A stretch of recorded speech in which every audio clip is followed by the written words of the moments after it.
Silésia, 52 avant notre ère. La Gaule est annexée. Mais qui sont ces prétendus barbares, vaincus par Rome? Leur donner la stratège. Conquête. Richesse. Sang. Raffinement. La Gaule aura été le lieu d'une histoire extraordinaire. Incroyables aménageurs du territoire. Politiques avisés. Guerriers craints et respectés. Les Gaulois s'effacent discrètement, emportant avec eux leur univers technique et culturel.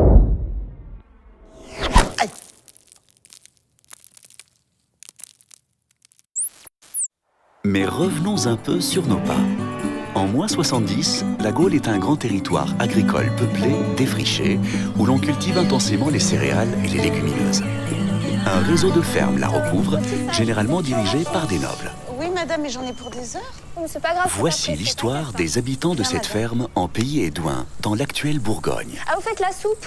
C'est Kotos, aristocrate guerrier, qui la dirige, Tu peux me faire goûter? avec sa femme Artimias. Ils ont à leur service des paysans et des serviteurs, qui sont quelquefois des clients, comme Carva, c'est-à-dire des hommes et femmes libres, attachés à un noble qui leur fournit gîte et protection. Ou bien des esclaves, comme Donica, acquises lors d'un partage de butin de guerre. C'est un jour particulier à la ferme. Kotos doit se rendre à Bibracte, la capitale des Édouins, à l'occasion d'un vote important. Il y va également pour chercher l'épée qui fera de son fils Eusugenios un véritable guerrier dès son retour de Rome. On aura assez pour Kotos. J'en ai fait à l'épeautre hier, une trentaine au moins. Oui, mais il faut bien ça pour Desprogiagos, avec tout ce qu'il avale. Bon, ça va, tu es prêt? Oui, je suis prêt, je crois. Je suis juste un petit peu inquiet pour le vote. Pourquoi l'alliance avec Rome? Tu penses qu'il peut y avoir un problème? Ah bah oui, ça se pourrait, tu savais pas? Mais ce serait terrible pour notre petit Commius. Oui, mais Binos essaye de monter l'assemblée des chefs contre nous. Artimias est inquiète, car leurs deux fils étudient à Rome. Et si par le vote l'alliance était rompue, ils pourraient être retenus en otage. Écoute, j'espère que tout finira par bien se passer. Enfin, rien n'est joué, faut pas dramatiser, mais faut rester optimiste, hein, rien n'est fait. Qu'est-ce qu'il fait Desprogiagos? Bonjour. Bonjour. Dites donc, elle est nouvelle cette peau de chien. Oui, c'était une belle bête, t'as vu? Et puis on s'est régalé. Voilà la clé qui est réparée. Ah, parfait, parfait. Je vois que vous avez aussi investi dans une nouvelle meule, Kotos. Ah oui, elle est très performante. Continue. Oui, elle est magnifique. Elle vient des Ibères. À ce rythme-là, bientôt, on va pouvoir nourrir tout un oppidum. Oh, à propos d'oppidum, les hommes, n'oubliez pas de me ramener du vin pour le banquet. Bon, bah ça, c'est pas le genre de choses qu'on va oublier. Kotos, vous savez donner à la vie ce petit quelque chose du raffinement romain. Ah, c'est vrai que j'aime bien les Romains, moi. Bon, c'est pas tout ça, mais il faut aller charger la charrette et c'est pas moi qui vais le faire. On s'en occupe. Je vais voir ce que fait Bus. Le domaine d'un noble est entouré d'un fossé, puis d'un talus protégeant plusieurs maisons et leurs dépendances. Des greniers, des silos souterrains pour stocker les céréales. On élève vaches, chevaux, porcs, moutons, chèvres et chiens. À la ferme, les paysans réalisent des étoffes et de la vannerie. Mais c'est à l'oppidum qu'on trouve des pièces d'artisanat plus précieuses, comme l'épée que Kotos va justement chercher. Il est temps de partir. Pour l'assemblée électorale au sanctuaire, Kotos sera accompagné, selon le rituel, de ses deux servants d'armes.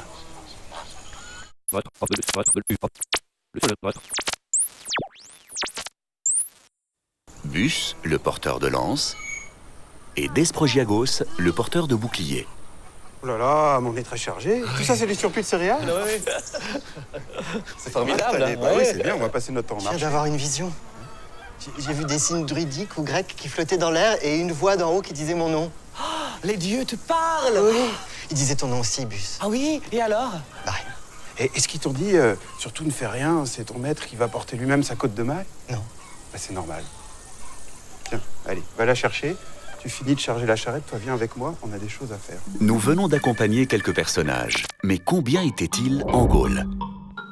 La Gaule, dont César a tracé les frontières suivantes, est déjà peuplée de plusieurs millions d'habitants. Ils sont répartis en une soixantaine de peuples dont les territoires se confondent souvent avec les régions actuelles. Les Gaulois sont de grands commerçants. Ils échangent les richesses qu'ils produisent avec les autres peuples.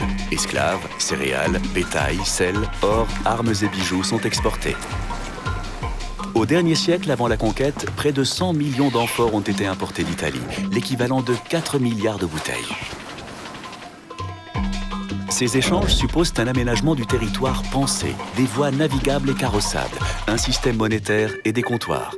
Les Oppidas, ces villes parfois fortifiées, apparaissent au IIe siècle avant notre ère et jouent un grand rôle dans ces échanges. Voici l'oppidum de Bibracte, une cité probablement planifiée par des urbanistes et organisée par quartier. Ces villes concentrent le pouvoir politique et religieux. Elles accueillent de grands rassemblements publics, élections, cultes, commémorations ou fêtes.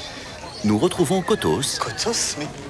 qui se rend chez le marchand de vin Hépatikos en prévision du banquet Hépatikos. qu'il compte donner pour son fils. Bah, mais qu'est-ce que tu fais là, toi? Ça fait 2 jours que je te cherche. Hein? Je comprends pas. Bah, c'est des oiseaux? Tu comprends rien. Oh là là. Bon, écoute, tu vas aller des bus au marché, moi je vais prendre le vin. Allez, aide-moi. Hop. Calme-toi, calme-toi. Et tu me rejoins, et t'es pas en retard surtout. Ouais.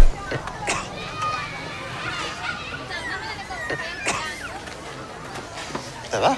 Eh oui. Je crois que je suis victime d'un enchantement, en fait. Suffit avec ça, tu j'étais vois. attaqué par des bituriges et j'ai volé dans les airs. Je vous Je peux te assure. montrer les marques de mes mains, là. J'ai tellement souffert au marché, j'ai tout déchargé tout seul. Je pense que je suis... Soit j'ai des pouvoirs druidiques, ou alors... Vous voulez pas des torchons pour Artimias? Ah non, non, on est assez comme ça. Alors, mon grand-père a failli être druide. Ou alors c'est les dieux qui Tu es essaient de me parler servant à propos du d'armes vote. et point Mais- final. mais Voilà. je Je sais que me c'est vois- interdit de se faire passer pour un Il y a druide. une voix qui me parle. Par exemple, elle m'a donné le nom du nouveau marchand de vin. Il s'appelle Hépatikos. Hépatikos. Oui, Hépatikos. Celui qui a cette boutique-là? Ah bah oui, justement, c'est celle-là. Ah, bonjour messieurs. Bonjour. Bonjour. Vous êtes le nouveau marchand de vin? Oui, Hépatikos. Hépatikos? Hépatikos, pour vous servir. Qu'est-ce qui vous ferait plaisir? Du vin? Oui, du vin.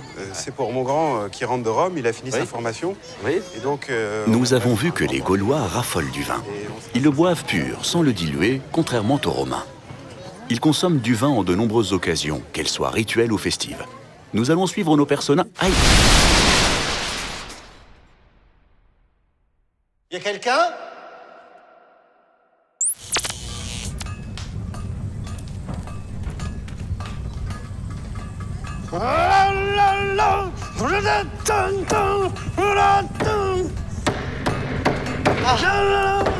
Quoi? Qu'est-ce que c'est? Gasprochiagos, servant d'armes de Kotos. Ouais, je sais. C'est pour l'épée, c'est ça? C'est génios. Ouais. Bon, ben, elle est pas prête. Les artisans gaulois ont su optimiser l'art du fer jusqu'à son excellence. Cela leur a permis de développer leur habileté comme agriculteurs, Est-ce que vous comme m'entendez? menuisiers, mais aussi comme guerriers. Est-ce que vous êtes un dieu? Bah, qu'est-ce que tu fais là, toi? Et tu parles tout seul? Non, c'est parce qu'en Voilà le travail. Ah, bravo. Bonjour. Ah, c'est le grand jour. Ça va? Allez-y, Wow. regardez. Oh, elle est magnifique. Elle est légère. Hein. Elle est fine. Elle est souple. Elle est souple et tranchante. Ah, il y a des têtes qui vont tomber. Et ça, c'est grâce au carbone sur les bords. Ah, super, mais le fourreau. Et le fourreau dans la finesse. Ah, c'est nouveau, ça. Avec la boutrolle bien longue. Superbe. Il va être content. Ah ouais. Ah, ça, le fiston. Bon fils, bonne guerre. Bon, tu nous emballes tout ça et puis on y va. Ah non. Attaque à l'acide, polissage, c'est pas avant demain matin. Ah, bon. Bon, bah après le vote alors. D'accord, et le vote, c'est bon, c'est la guerre. Encore? Qu'est-ce que vous voulez à la fin?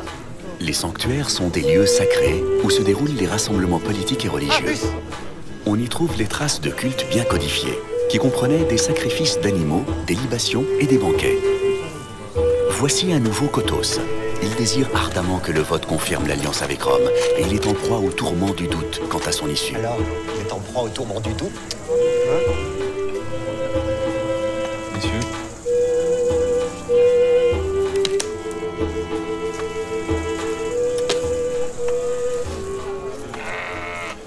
Alors, ce cher Binos, est-ce qu'il serait pas en train de se rallier aux partisans de l'Alliance avec Rome? Moi, m'allier avec Rome. Mais ça va pas. On n'a rien à voir avec ces gens-là. Et on est fort, on est riche, on est puissant. Qu'est-ce qu'on a à y gagner? Bon, de toute façon, on est déjà envahi. Tu te balades à Bibracte, tu vois des gens qui sont habillés en romain, en grec, en je sais pas quoi, là. On va même jusqu'à vendre des melagrins ibères, il paraît. Heureusement que le ridicule ne tue pas. En tout cas, il y a un domaine où les Romains n'ont rien à nous apprendre, c'est la forge. Parce que alors là, je viens de chez Fraoc.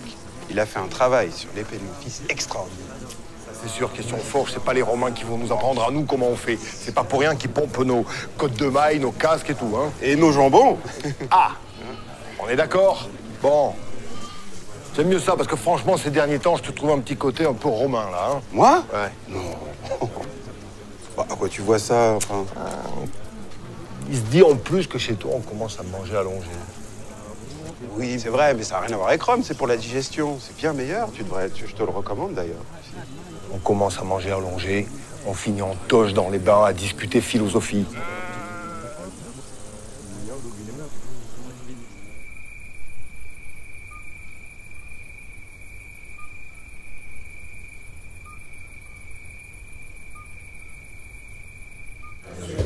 Les banquets sont ritualisés. Kotos est assis à proximité du personnage le plus important, car il a prouvé son courage au cours du dernier combat.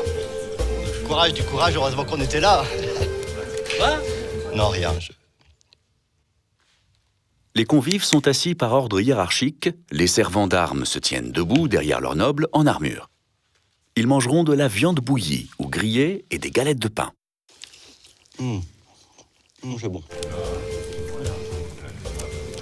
Qu'est-ce que tu fais? Il mange.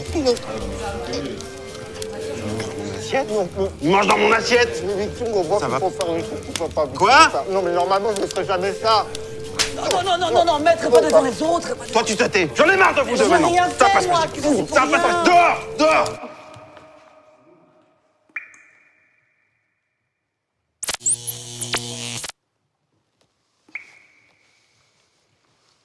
Voilà. Exactement ce qui m'arrive depuis ce matin. Qu'est-ce qui se passe?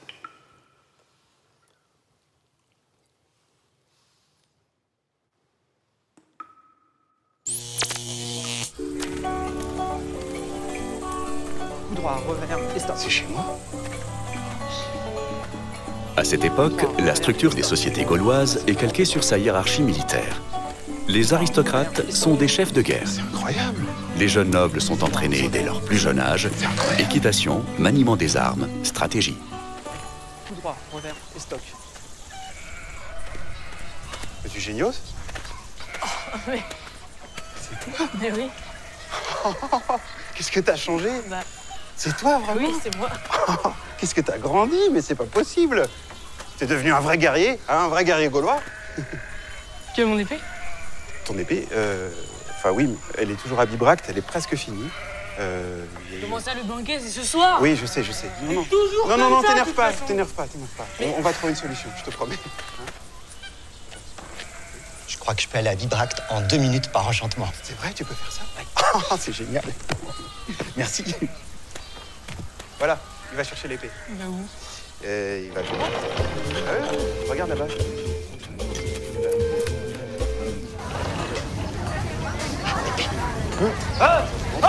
Mais comment? Ah, vous étiez là, je vous ai cherché partout. L'alliance avec Rome a été votée, il va être content, Kotos. Tiens-moi ça. Ah, l'épée. Oh, mais qu'est-ce que c'est que ça? Mais qu'est-ce que tu fais? Mais c'est incroyable. Oh, Kotos. maître. Bah voilà, c'est ton épée. Ah oui, l'épée. Et alors, le vote. Ah oui, le vote. Malheureusement, la guerre contre Rome a été votée. Oh, c'est pas possible. Mais qu'est-ce que tu veux? Je peux peut-être essayer de faire quelque chose. Tu peux faire quoi? Ben, je peux essayer de parler à la voix divine pour changer le cours des choses. Oui, vas-y. C'est Desprogiagos. Oui, je t'écoute, c'est la voix. Oui. Vas-y. Oui. C'était pour le... Ou le mensonge. Voilà. Alors, Le gros mensonge, même. tac, merci. Ah oui. C'est bon. Quoi? L'alliance avec Rome est reconduite. C'est vrai? Oui. Oh, merci, Oui. super. Et moi, Desprogiagos, oui. Ouais. Avec Kotos, tous ceux qui m'ont aimé, nourri, choyé, oui, sauf Bus. Ah. Nous allons bientôt partir à Rome pour être adorés comme des oracles. Bien. Bon voyage. On va retourner à Rome. Merci. À Rome. Week-end à Mais Rome. Desprogiagos n'a pas le pouvoir de faire changer le cours des choses. Rien n'empêchera la conquête des Gaules par César. Paradoxalement, c'est cette conquête qui révélera une Gaule unifiée, pour une courte durée pourtant. Puisque la culture de ces peuples sera bien vite dissoute dans la civilisation gallo-romaine. Cependant, avant la guerre des Gaules, civilisations romaines et gauloises auront eu plusieurs siècles d'échanges intenses et intéressés.